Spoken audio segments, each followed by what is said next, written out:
Bueno, buenas noches. Vamos a comenzar con la sesión de este día y hoy nos acompaña y es un placer para mí presentar al doctor Eduardo Torres Olivas, que es R3 del Hospital Ángeles Lomas y nos va a hablar acerca de resonancia magnética fetal y en particular de la patología del sistema nervioso central.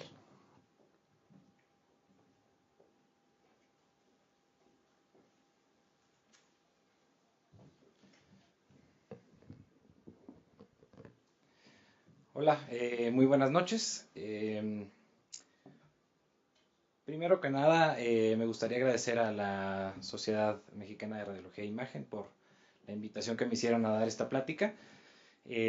También me gustaría agradecerles a la doctora García y a la doctora Moctezuma por coordinar esta sesión.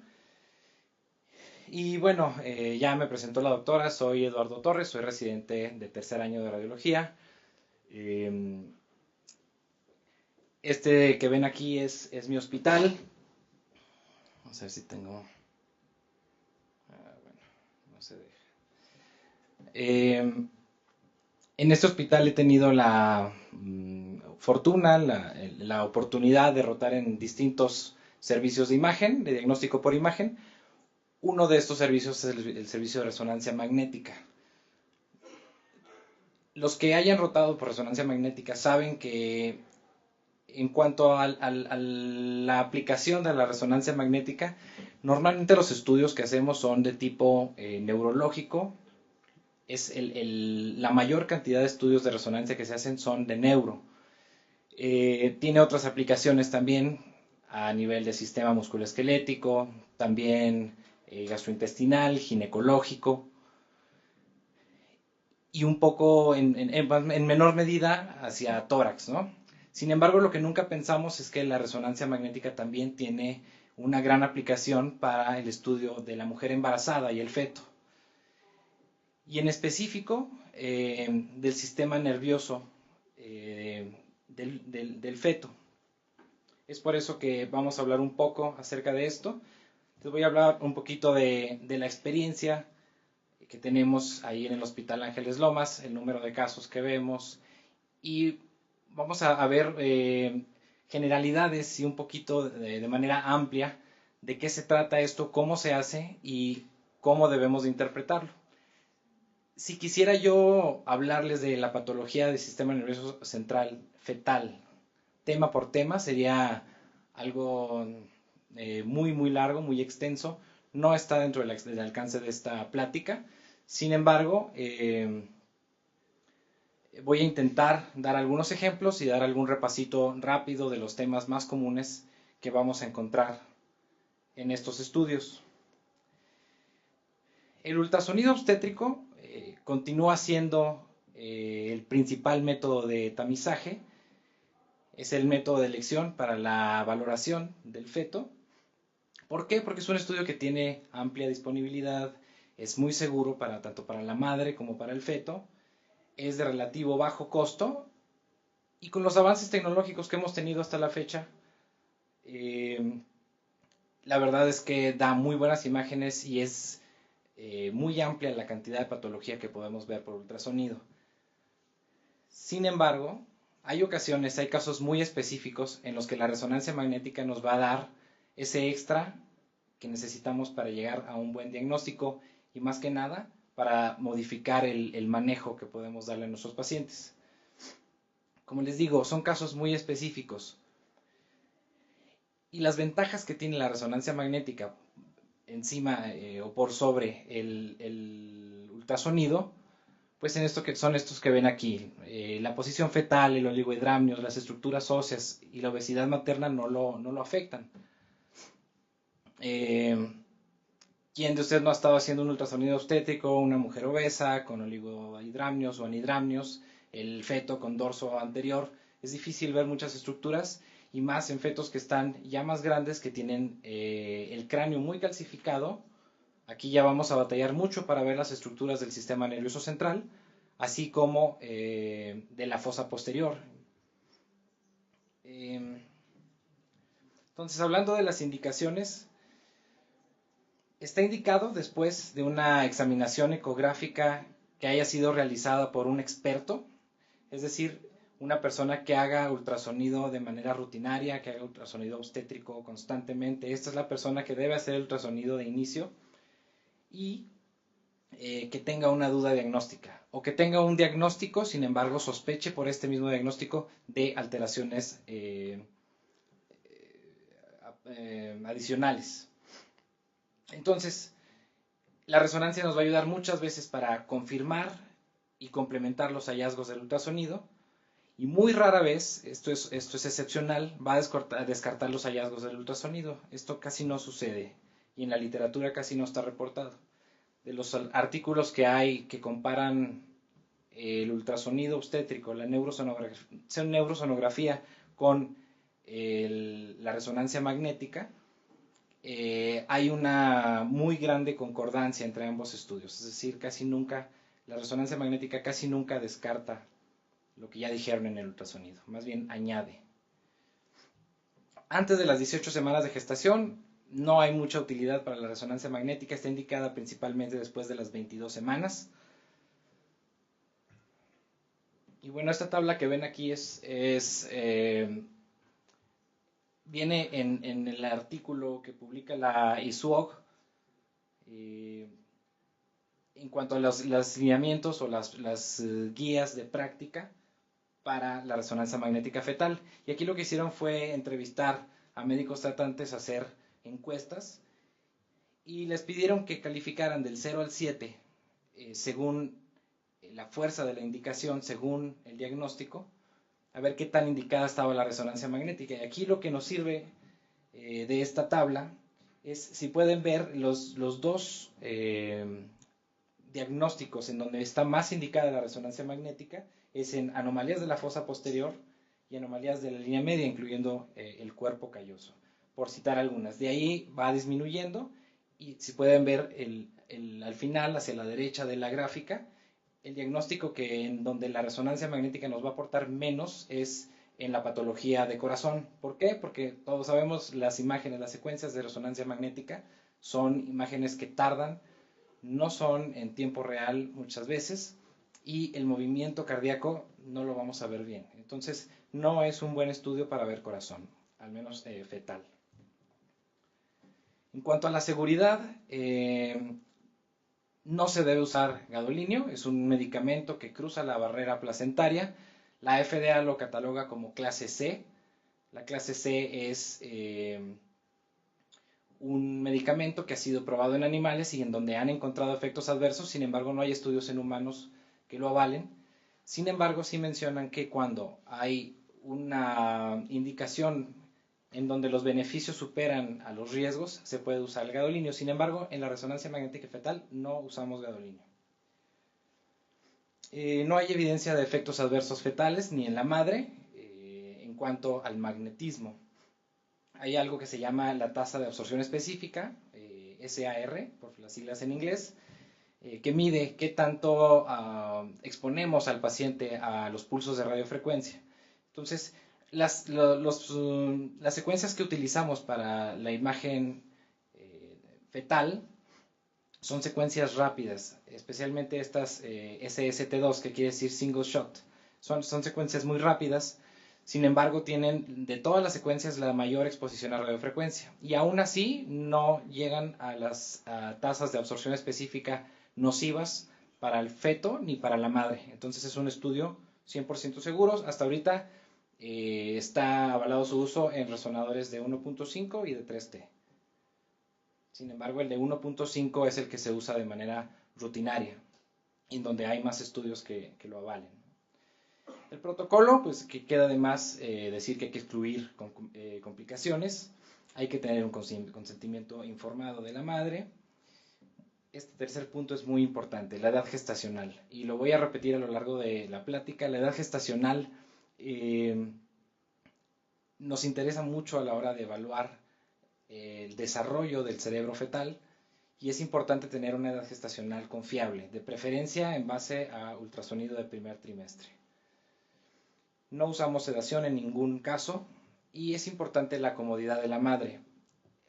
Sabemos, son mujeres embarazadas, están dentro del gantry, es una posición incómoda, puede estar la madre en decúbito supino o puede estar un poquito ladeada, como un poco oblicua, ¿no?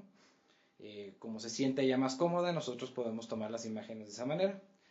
Y por último, tener una amplia comunicación tanto con la paciente como con los médicos tratantes, sea el ginecólogo, incluso pediatra, cirujano pediatra o los médicos de medicina materno-fetal.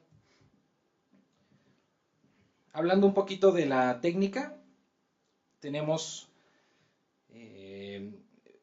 hay que usar campos de visión lo más pequeños posible, que estén dirigidos al área de interés, en este caso el cerebro, cortes relativamente delgados de 3 a 5 milímetros, esto es para estándares de resonancia magnética, y que tengan una separación de 10 a 15% aproximadamente. Como en todos los estudios, vamos a obtener 3 planos ortogonales en T2 del cerebro fetal, y para obtener estos planos es importante, en cuanto al plano sagital, tenemos que lograr obtener la línea media en donde veamos el cuerpo calloso, veamos la glándula pituitaria, de preferencia, ¿no? Que podamos ver estas estructuras en la línea media. En coronal, con que sean unos cortes que estén paralelos al tallo cerebral y que tengan una adecuada oblicuidad en cuanto a los conductos. Nos podemos guiar por los conductos auditivos, que esté bien oblicuo, para que estén unos cortes coronales reales. Y en cuanto a los cortes axiales, nos vamos a guiar de las imágenes que adquiramos en el plano sagital y los vamos a hacer perpendiculares al plano del cuerpo calloso o de la base del cráneo. Lo primero que tenemos que hacer una vez que tenemos a la paciente dentro del gantry es tomar los planos maternos, son planos localizadores, los usuales, axial, coronal, sagital, y a partir de aquí vamos a ver cómo, en qué posición está el feto, vamos a ver más o menos cómo está posicionado el feto y podemos empezar a planear nuestros cortes dirigidos al cerebro fetal. Les voy a poner un ejemplo sin entrar en mucho detalle. Aquí pueden ver, estos son 2 localizadores maternos, uno en plano coronal y otro en plano axial. Si se fijan en el plano coronal, vemos al feto casi en un plano sagital.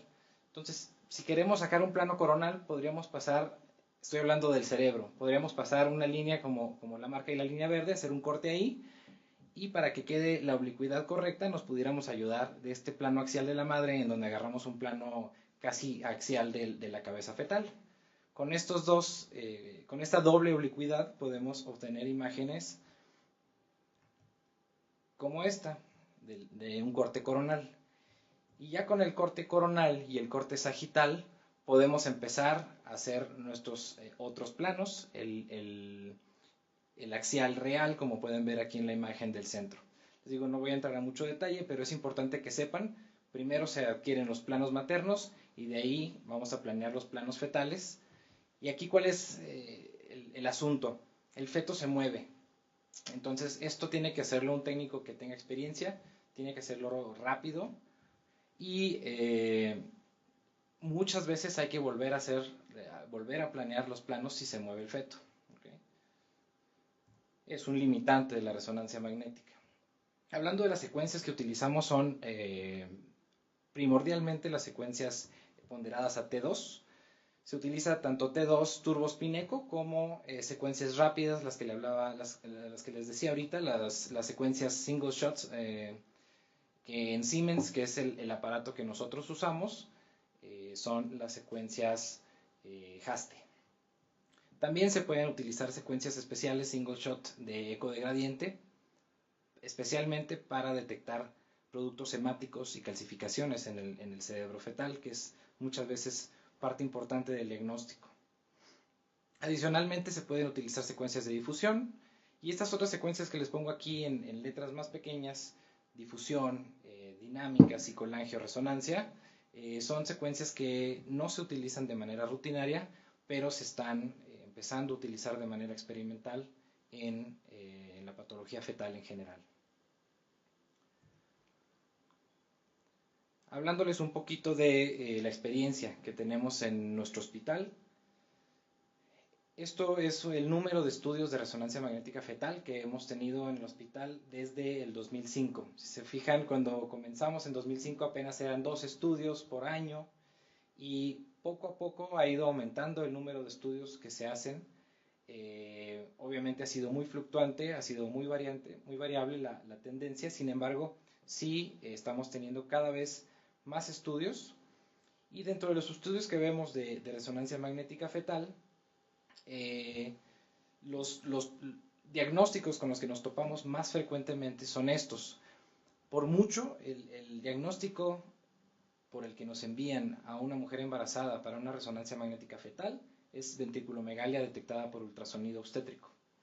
Entonces, de la ventriculomegalia viene ya la hidrocefalia, agenesia del cuerpo calloso, megacisterna magna y de ahí para abajo. Pueden ver cómo estas patologías empiezan a ser cada vez más raras, sin embargo sí las llegamos a ver. Ya muy raro ver anoftalmias o anencefalias, ¿no? Entonces, cuando queremos valorar patología del sistema nervioso central fetal por resonancia magnética, tenemos que tener muy claras las indicaciones. Ya les dije, una vez que el experto en ultrasonografía obstétrica hizo un hallazgo y tiene duda o piensa que hay o que pudiera haber otros hallazgos adicionales, o cuando el feto está en riesgo de tener otras malformaciones, ya sea porque tiene hermanos con malformaciones del sistema nervioso central o porque tiene algún síndrome, la mamá, etcétera, algún síndrome familiar, pues ahí también está indicada la resonancia magnética para tener una visión más amplia. Los diagnósticos más comunes, como les decía ahorita, por mencionar algunos: ventriculomegalia, anomalías de la fosa posterior, de la línea media y defectos del tubo neural. ¿Qué pasa aquí con las malformaciones corticales y con las enfermedades de la sustancia blanca? El cerebro fetal no está mielinizado por completo, entonces la sustancia blanca no es muy bien valorable en los estudios de resonancia magnética fetal. ¿Por qué? Varias cosas. Tenemos cortes muy gruesos, tenemos mucho movimiento, entonces es difícil valorar bien la sustancia blanca y la corteza cerebral del feto. Cuando tenemos algún hallazgo en donde sospechamos que haya o pudiera haber algún problema cortical o de la sustancia blanca, está totalmente indicado decir que no es el estudio, esperar a que el feto nazca. Una vez que tenemos al producto, hacer una resonancia magnética del neonato, ¿no? En cuanto a la examinación supratentorial, que es donde vamos a pasar la mayor parte de nuestro tiempo analizando, y vuelvo a decirles, lo más importante es la edad gestacional, de preferencia ultrasonido del primer trimestre. ¿Por qué? Porque es esencial tener conocimiento que el cerebro fetal va a tener un patrón multicapa en las imágenes de resonancia, y también va a tener etapas de desarrollo de los surcos y cisuras. Entonces, hay patologías que tienen mucho que ver con el patrón multicapa, ahorita les voy a explicar por qué, y también con el patrón de sulcación. ¿Qué conocemos del patrón multicapa? Dentro del segundo trimestre temprano, es decir, le estoy hablando más o menos de las 18 semanas, vamos a encontrar fetos que tienen 3 capas únicamente. Las capas van a ser estas que ven aquí: zona ventricular, que es lo mismo que la matriz germinal, la zona intermedia y la zona cortical o la plataforma cortical. La zona ventricular va a tener baja señal T2, es decir, la vamos a ver oscura. Después la zona intermedia con alta señal y la zona cortical con baja señal nuevamente. Sin embargo, a partir de la semana 20 más o menos, ya un poquito más centrado el segundo trimestre del embarazo, vamos a encontrar un patrón de 5 capas, y este es el que vamos a ver a lo largo del resto del embarazo. Es muy importante conocerlos. Primero vamos a tratar de seguirlos en la imagen de la izquierda. La flecha blanca señala la primera capa hipointensa, que sería la zona ventricular, seguida por una zona hiperintensa, un poquito difícil de ver en esa imagen. Sin embargo, la señala la flecha roja. Esta es la zona periventricular, va a tener alta señal en T2, seguida por la zona intermedia, señalada por la flecha amarilla, con baja señal T2. Luego la zona de subplataforma o subcortical, que va a ser con alta señal T2, y por último la zona cortical, que la vamos a ver hipointensa. ¿Qué quieren decir estas 5 capas? ¿Se fijan? Es como un patrón de oleaje que proviene de la capa más interna, que es la matriz germinal. Las neuronas del sistema nervioso central se forman en la matriz germinal y de ahí van migrando hacia la corteza. Entonces, se pudiera decir que todas estas capas lo que nos representan es la migración neuronal, y como saben, muchos de los síndromes fetales tienen que ver con anomalías de la migración neuronal. Otra cosa muy importante que hay que valorar es el patrón de sulcación. Para esto vamos a recordar cuáles son las cisuras más importantes del cerebro. La parieta occipital es esa que ven ahí en la pieza patológica de arriba, marcada en verde.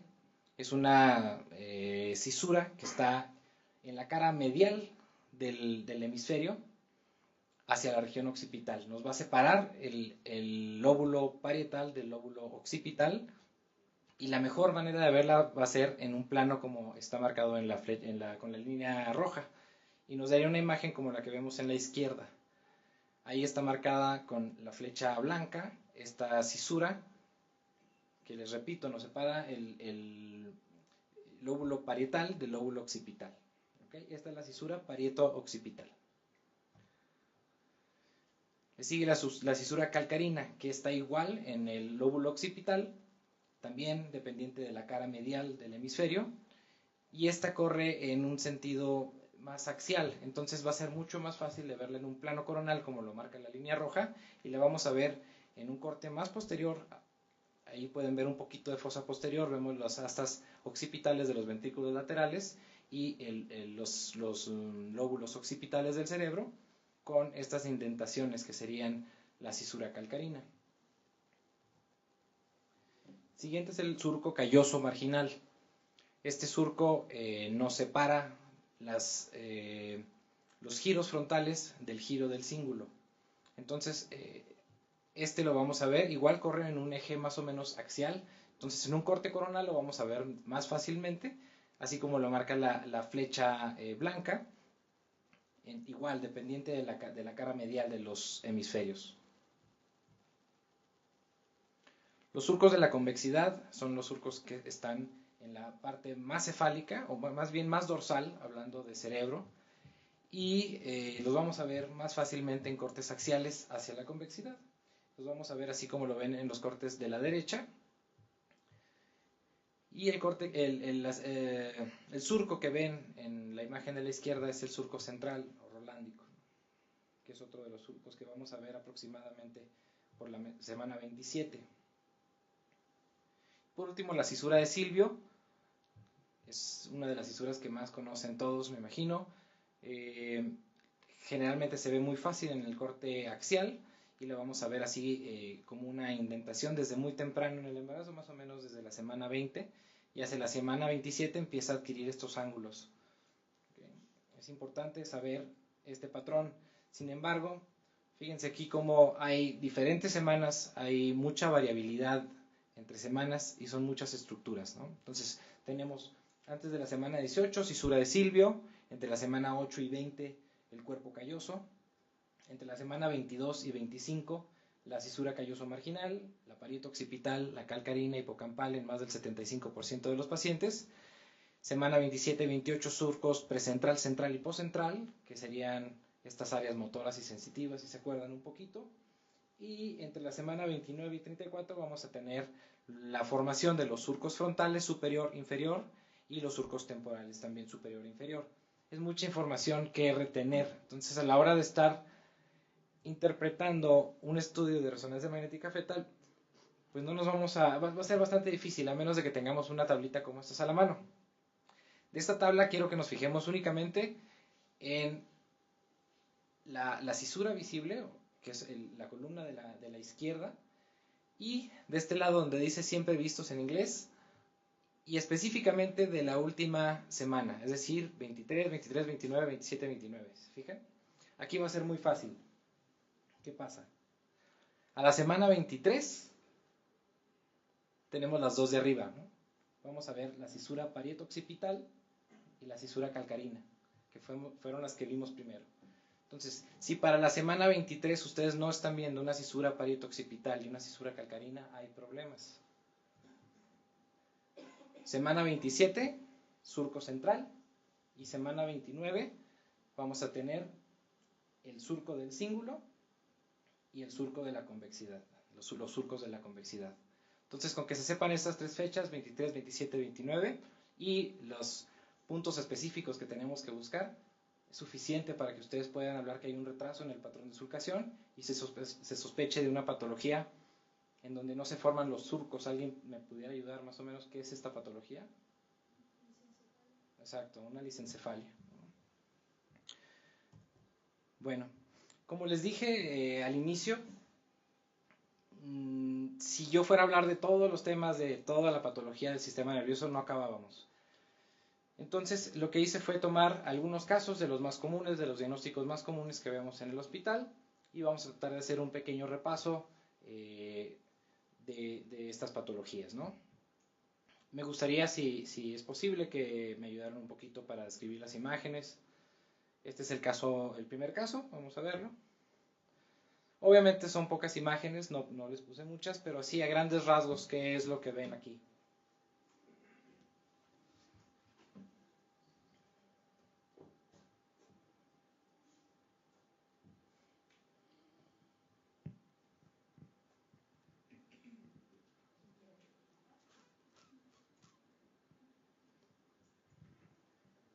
Bueno, estos son cortes de resonancia magnética. El primero superior izquierdo es en corte transverso, derecho es coronal, lo que es en la parte inferior izquierdo es sagital y después el lado derecho inferior tenemos un corte en relación con el eje de la madre.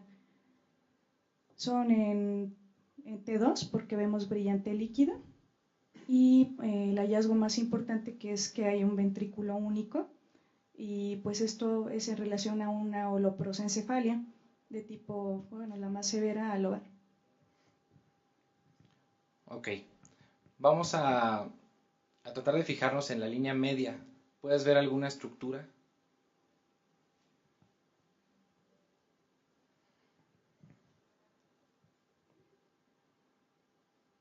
Se ve muy bien en el coronal, se ve muy bien en el eje materno también, en donde también viene siendo más o menos un eje coronal del feto.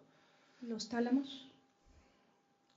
Ok, no alcanzamos a ver muy bien los tálamos en los cortes que tengo aquí, sin embargo si alcanzas a ver septum pellucidum, alcanzas a ver cisura interhemisférica arriba, alcanzas a ver incluso hacia la convexidad surcos, y la verdad es que no tienes datos de una fusión de los hemisferios ni un ventrículo único. Son dos ventrículos, sí tienen una separación, sin embargo están muy dilatados.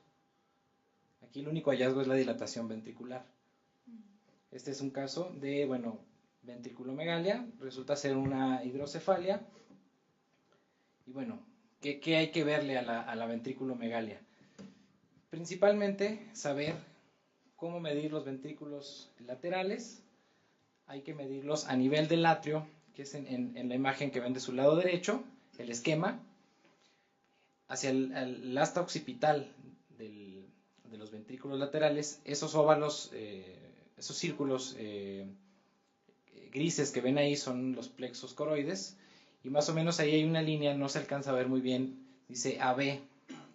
Esta línea es, justo así es como debemos nosotros de medir los ventrículos laterales, y esta zona se llama el atrio, este es el atrio ventricular. Entonces siempre que midan un ventrículo tiene que ser a este nivel, y las medidas siempre tienen que ser menor a 10 milímetros. En caso de que superen los 10 milímetros, vamos a hablar de ventriculomegalia leve, moderada y severa, según estos números que ven aquí. 10 a 12 es leve, más de 12 a 15 es moderada, y más de 15 sería una ventriculomegalia severa. Más de la mitad o aproximadamente la mitad de los fetos que tienen ventriculomegalia van a tener otros hallazgos relacionados, como agenesia del cuerpo calloso, hemorragias intraventriculares, encefalomalacia, heterotopias o anormalidades de la fosa posterior. Me voy a devolver muy rápido Y se fijan en la imagen sagital inferior izquierda, hay una línea curva, hipointensa, que rodea el ventrículo, muy delgadita. ¿Sí la alcanzan a ver?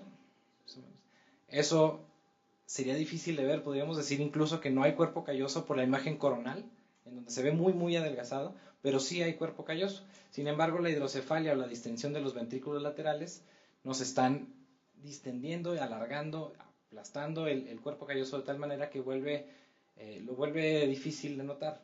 Entonces tenemos que ser muy, muy cuidadosos a la hora de dar un diagnóstico de agenesia o de disgenesia del cuerpo calloso en estos casos de hidrocefalia, ¿no? Ok, otro caso.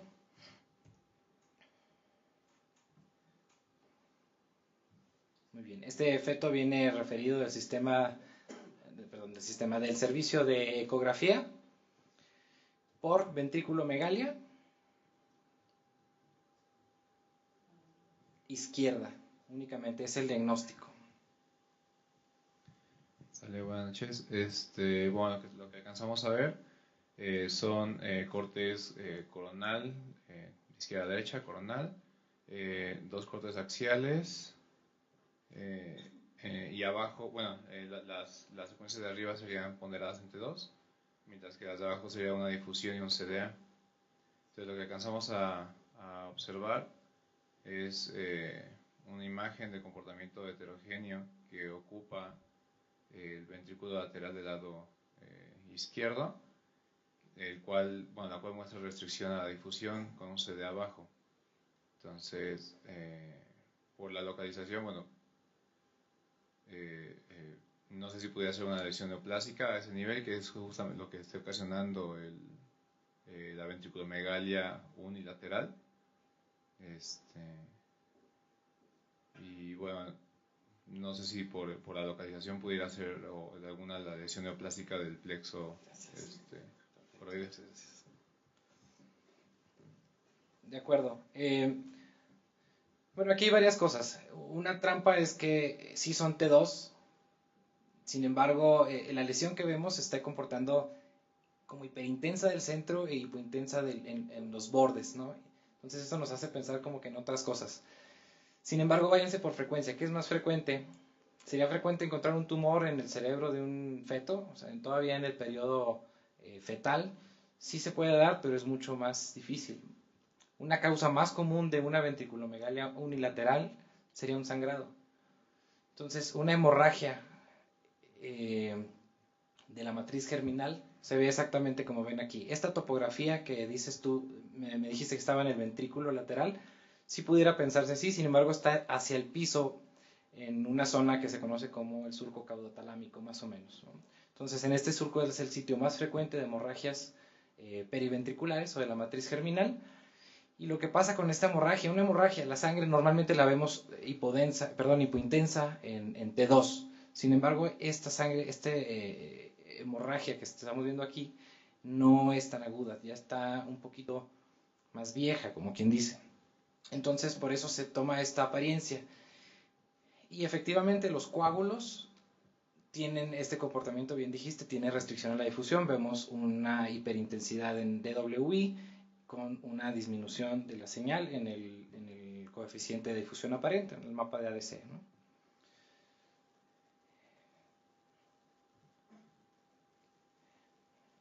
En las imágenes anteriores, el feto tenía 24 semanas. Este es un seguimiento que se le hizo a las 32 semanas. ¿Ven algún cambio? ¿Qué cambio pueden ver aquí?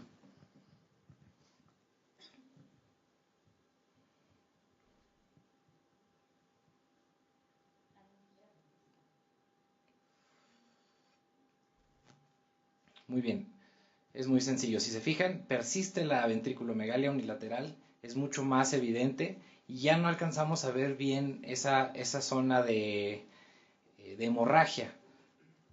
Lo que vemos igual aquí en el corte sagital, un poquito de hipointensidad hacia el piso del ventrículo lateral izquierdo, y en los mapas de difusión no vemos nada que restrinja, ¿no? Esto se ve, ese es el DWI, este es el mapa de ADC. Se fijan, se comporta como el SR normal. Entonces, ¿qué pasó aquí? Se absorbió el coágulo, la hemorragia, hizo una zona de leucoencefalopatía quística. ¿Okay? Entonces, esto es un resultado de la hemorragia y que el feto queda con esta ventriculomegalia y esa zona de encefalomalacia, ¿no? ¿Qué hay que recordar de las hemorragias de la matriz germinal? Básicamente es la presencia de productos hemáticos en la región subependimaria, más comúnmente e inicialmente en el surco caudatalámico, y puede estar asociada a sangrado del plexo coroide que condicione una hemorragia intraventricular, y la hemorragia intraventricular puede ocluir el foramen de Monro y hacer una ventriculomegalia. Y también puede haber infartos hemorrágicos periventriculares, es decir, cuando ya se extendió más allá de los ventrículos. Para eso tenemos una clasificación que se usa mucho. De hecho, esta clasificación se desarrolló para el ultrasonido, pero la podemos utilizar en la resonancia magnética. La clasificación de Papil es una pregunta clásica. El primer grado es una hemorragia de la matriz germinal, únicamente a nivel del surco caudotalámico. El grado 2 es la hemorragia de la matriz germinal más una hemorragia intraventricular. El grado 3, aparte de estas dos cosas, se nos añade la ventriculomegalia, y en un grado 4 vamos a tener ya una extensión parenquimatosa de la hemorragia. Es muy importante que se sepan esta clasificación. Hay otra clasificación que se usa con mucho menos frecuencia, que es una que se llama clasificación de Volpe. Sin embargo, no es tan utilizada.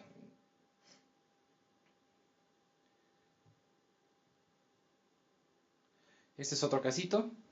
Aquí vamos a tratar de irnos un poquito más rápido. Básicamente vemos una asimetría de los ventrículos laterales, y es mayor del lado derecho, y es mucho mayor hacia el asta occipital. Entonces, fijan, las astas frontales están normales y las astas occipitales están asimétricas. Sin embargo, una de ellas está dilatada más de 10 milímetros, ¿no? Entonces entra en el rango de ventriculomegalia. Y esto nada más para quedarnos con un término. Normalmente se ve bilateral, pero cuando vean las astas occipitales de los ventrículos laterales dilatadas únicamente, lo van a dar como una colpocefalia, ¿no? Que es prominencia de los cuerpos occipitales de los ventrículos laterales. Se asocia a un síndrome que se llama síndrome de Aicardi, que lo asocia a disgenesia del cuerpo calloso. Son síndromes en donde hay espasmos infantiles y algo de retraso psicomotor. También podemos encontrar asociado a colpocefalia la presencia de lipomas pericallosos, y para hacer el diagnóstico tenemos que tener una relación de medida de las astas anteriores, entre las astas anteriores y las posteriores, mayor a 3. Así daríamos el diagnóstico de colpocefalia.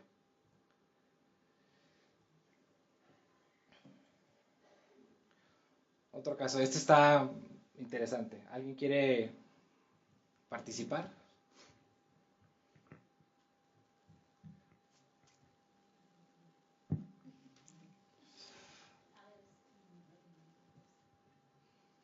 Bueno, estamos viendo en la imagen de la izquierda un corte axial, igual en un T2, y un coronal en la otra imagen.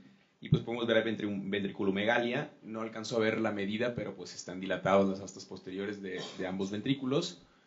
Y en el coronal pues se ven, alcanzo a ver un poquito más de simetría hacia las astas anteriores, bueno, en las posiciones más anteriores de los ventrículos. Ok, fíjate en la línea media, en el corte coronal. ¿No te llama la atención nada ahí? Pues sí, pareciera haber hay como ausencia del cuerpo calloso ahí. Exacto. Vamos a ver los otros. Los ventrículos tienen la forma del ventrículo, ¿no? Como de gotitas de gotas un poquito alargadas, ¿no?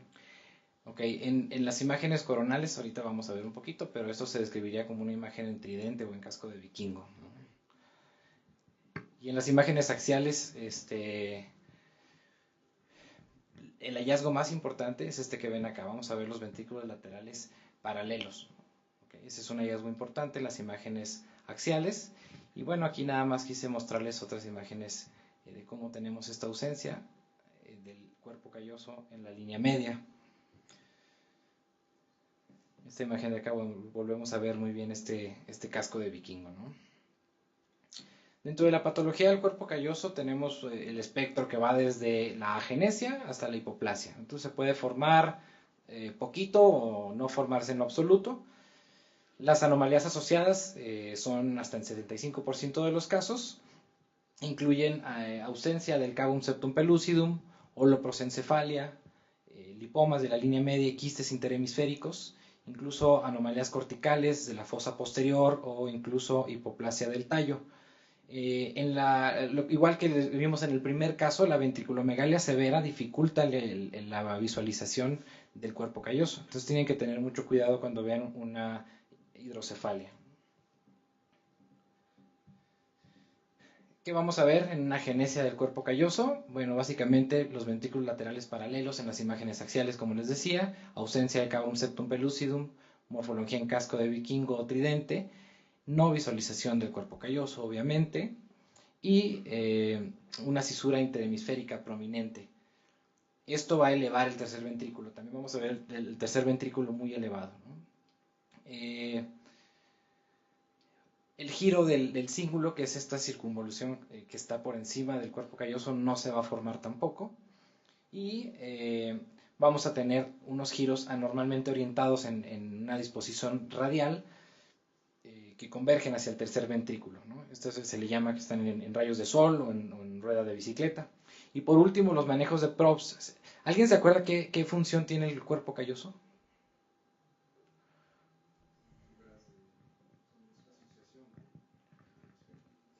Básicamente son axones que cruzan de un hemisferio a otro, ¿no? Entonces, todas estas fibras que van cruzando de un hemisferio a otro no se cruzan porque no se forma el cuerpo calloso. Entonces, como quien dice, se amontonan cada una de su lado y se forman estos manojos que se les conoce como manojos de Probst. Aquí tenemos esta imagen. Aquí estaría el cuerpo calloso. Entonces, las fibras cruzarían de este lado para acá y de este lado para acá. Sin embargo, como no están, se hace más amplio esta porción medial de los hemisferios y desplaza los ventrículos hacia afuera. Y esto en las imágenes axiales nos da una disposición también como de un carrito de carreras, ¿no? Como si tuviéramos las 4 llantas. Imagínense un carro de Fórmula 1. Bueno, otro casito. Este está interesante. Otra persona que quiera participar.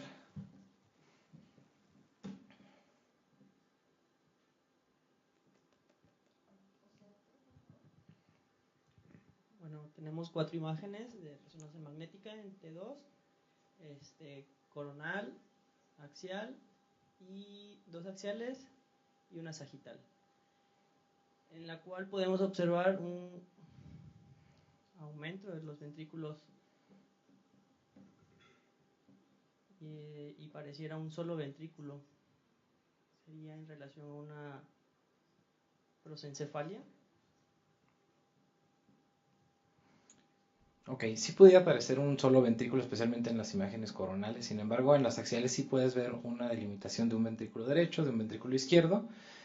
Y lo que más llama la atención aquí es que la corteza está interrumpida, ¿sí? La corteza aquí se para y acá sigue, ¿no? Hay una interrupción cortical y aparte, difícil de ver, sin embargo, sí alcanzan a ver aquí una zona hipointensa que rodea la corteza. Bueno, sí, más bien sigue siendo corteza que se va hasta acá. Entonces, este defecto cortical está rodeado por sustancia gris y esto daría el diagnóstico de una esquisencefalia. Obviamente así la esperaríamos encontrar en un dibujito muy clásico, pero hay muchas formas de que se pueda presentar. Vamos a tener esta hendidura cerebral que está revestida por materia gris, como les dije. Va a ir desde la superficie ependimaria de los ventrículos laterales hasta la pía madre de la superficie cortical. Entonces es una comunicación. Hay 2 tipos. Se puede tener esta comunicación llena de líquido cefalorraquídeo en medio, Esto sería un labio abierto, una esquistocefalia del labio abierto, y si tuviéramos las dos paredes corticales pegadas sería un labio cerrado, y no veríamos líquido cefalorraquídeo en medio como vemos aquí. Entonces, este es un defecto de la migración neuronal, de ahí la importancia de conocer el patrón multicapa del cerebro. Y bueno, esto puede ser uni o bilateral. Si es bilateral, comúnmente es de labio abierto. Si es unilateral, comúnmente es de labio cerrado. Sin embargo, nos podemos encontrar cualquier combinación de estos hallazgos, ¿no? Del 50 al 90% de estos pacientes tienen otras anomalías asociadas, como displasia septo-óptica, que son anomalías de la línea media. Heterotopia de sustancia gris, podemos encontrar sustancia gris periventricular, nodular periventricular, que es un hallazgo muy común. Y también podemos encontrar ausencia del del septum pellucidum.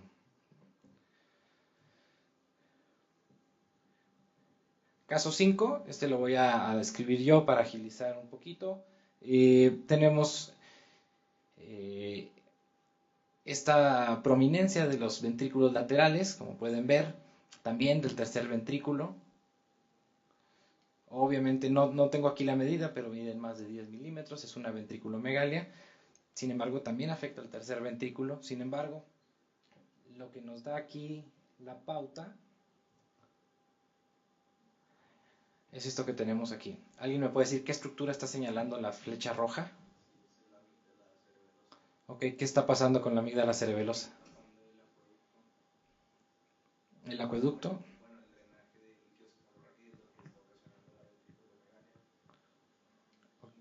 ¿Y cómo se llama eso? Arnold-Chiari. Exacto. Tipo 2. Arnold-Chiari. Con que digas Arnold-Chiari ya estás hablando que es un 2. Okay. Ahorita vamos a ver por qué. Entonces, efectivamente tenemos una herniación de las amígdalas cerebelosas por el foramen magno. Esto nos genera una compresión a este nivel y un fenómeno obstructivo del líquido cefalorraquídeo con una hidrocefalia como resultado. En este mismo feto, vemos el resto del estudio, que es muy importante también ver todo el neuroeje. Este es un corte axial a nivel lumbar. ¿Ven algo que les llame la atención?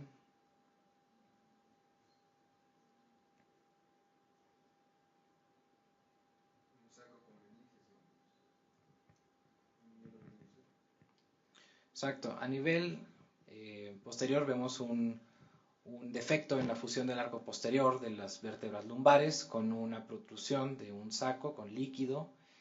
Y aparte, aquí no se ve muy fácil en estas imágenes, pero sí tenía pedazos, no pedazos, sino ramas de la caudequina, ¿no? Entonces eso lo convierte, si fuera el puro saco, sería un meningocele, y si fuera el saco más raíces, mielomeningocele. Entonces este es un mielomeningocele que está asociado al descenso de las amígdalas cerebelosas con una consiguiente hidrocefalia. Este es un síndrome de Arnold-Chiari. La malformación de Arnold-Chiari incluye todos estos tipos. El tipo 1 es el más común, es únicamente el descenso de las amígdalas cerebelosas. Estos pacientes generalmente no se diagnostican hasta que se les hace un estudio y se hace el hallazgo incidental. Pueden algunos cursar con cefaleas, etcétera, cosas muy inespecíficas. El Chiari 2 es el que acabamos de ver, es propiamente el Arnold-Chiari. Ninguno de estos se llama Arnold-Chiari ni son malformaciones de Arnold-Chiari. El síndrome de Arnold-Chiari es el Chiari tipo 2. ¿Okay? Vamos a tener descenso del bulbo, del cuarto ventrículo, incluso en ocasiones del vermicerebeloso, y usualmente se asocia a un mielomeningocele. De los pacientes que tienen un mielomeningocele, hasta el 95% van a tener un Chiari 2. ¿Okay? Entonces, si ven un mielomeningocele, hay que hacer todo el estudio. Está el Chiari tipo 3, en donde es el Chiari tipo 2 más un encefalocele, habitualmente occipital. El Chiari tipo 4, que hay hipoplasia cerebelar severa, y el Chiari tipo 5, en donde hay ausencia de cerebelo con herniación del lóbulo occipital a través del foramen magno. Ya son tipos muy, muy severos. Obviamente el 1 y el 2, por mucho, son los más comunes. Entonces vamos a ver un mielomeningocele, podemos encontrar una fosa posterior pequeña con descenso de las amígdalas cerebelosas y también descenso del tallo cerebral o compresión del mismo. disgenesia del cuerpo calloso una vez más y defectos del tentorio. También es común que estos pacientes se presenten clínicamente como con parálisis de pares craneales, con vejiga neurogénica por el componente medular y hidrocefalia por el componente obstructivo del líquido cefalorraquídeo, de la dinámica normal del LCR. En los pacientes adultos que los pacientes que llegan a la edad adulta funcionales muchas veces tienen seedings y escoliosis. Y ya por último, un último caso, es bastante interesante y bastante aparatoso. ¿Alguien me quisiera ayudar un poquito con este? Así a grandes rasgos, sin hablar mucho de cortes ni nada, nada más que ven.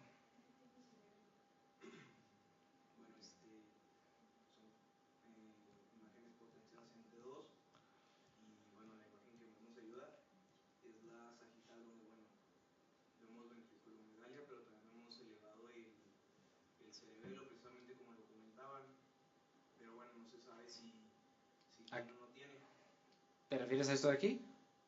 Sí, un poquito, eso que señalaste un poquito más arriba, a mi parecer es el cerebelo, pero bueno, no sabemos si puede ser el remanente del vermis. Usa tus otros cortes para que sepas si está o no el cerebelo ahí. Para mí sí está, pero el vermis se encuentra elevado.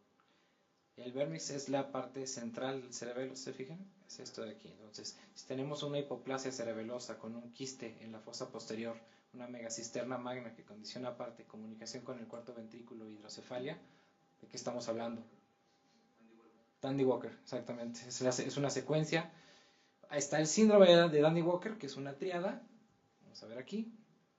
La tríada clásica del síndrome de Dandy-Walker es una hipoplasia del vermis y rotación cefálica del remanente vermiano. También vamos a tener una dilatación quística del cuarto ventrículo, que se extiende de manera posterior y superior, y una fosa posterior aumentada de tamaño con inversión tórculo-lambdoidea. ¿Qué quiere decir eso? ¿Alguien sabe qué es la tórcula? Sí, es cuando se juntan un seno transverso y el longitudinal. Exacto, sería esto de aquí. Normalmente la tórcula está a nivel o por debajo de la sutura lambdoidea. Si vemos la tórcula por encima, tenemos una inversión de tórculo-lambdoidea y este es un signo de elevación del tentorio. Aparte vemos la hipoplasia del vermis y rotación superior, el quiste en la megacisterna magna y comunicación al cuarto ventrículo. 70% de estos síndromes están asociados a otras anomalías, igualmente displasias corticales, polimicrogiria, heterotopias subependimarias, disgenesia del cuerpo calloso, holoprosencefalia, esquisencefalia, etc. Y 25% se asocian a otro tipo de anomalías como faciales de paladar hendido, angiomas, polidactilia, incluso malformaciones cardíacas. Sí, como pueden ver, la patología del sistema nervioso central es una patología muy compleja, generalmente nunca va sola, siempre va acompañada de otros hallazgos. Entonces esa es la razón principal de que la resonancia magnética aporta información muy, muy útil al momento del diagnóstico, tratamiento y manejo incluso de los pacientes. Entonces, si encuentran una alteración en la formación del sistema nervioso central, es probable y deben de buscar otras. En conclusión, la neurosonografía fetal permanece como método de estudio inicial y usualmente es el único que se tiene para la evaluación del cerebro fetal. Sin embargo, tenemos que conocer que la resonancia magnética es un adjunto importante en la valoración de las anomalías del sistema nervioso central o en casos de riesgo por historial familiar. Nos puede confirmar o aclarar hallazgos, rara vez nos puede descartar lo que dijeron en el ultrasonido y también nos va a proveer información muy útil para, como les dije ahorita, el diagnóstico, el tratamiento y el manejo del embarazo, parto y cuidados postnatales de estos pacientes, así como asesoría a los padres, ¿no? Son padres que muchas veces van a tener desgraciadamente un bebé con malformaciones muy difíciles de manejar y bueno, hay que proveerles de asesoría, ¿no? Entonces es importante hacer el diagnóstico prenatal para que estén preparados, ¿no? Sería todo de mi parte.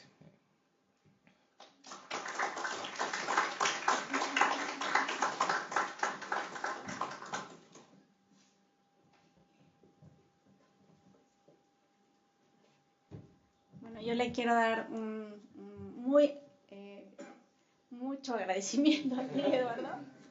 Muchas gracias por habernos dado esta excelente ponencia, muy interesante el tema. Muchas gracias a todos los que nos acompañaron de manera presencial y a todos los que nos acompañan vía streaming. Te quiero entregar esta constancia de participación y un agradecimiento por parte de nosotras y de la sociedad. Les recuerdo también otra vez que los esperamos en el Encuentro Nacional de Residentes. Bueno, muchas gracias.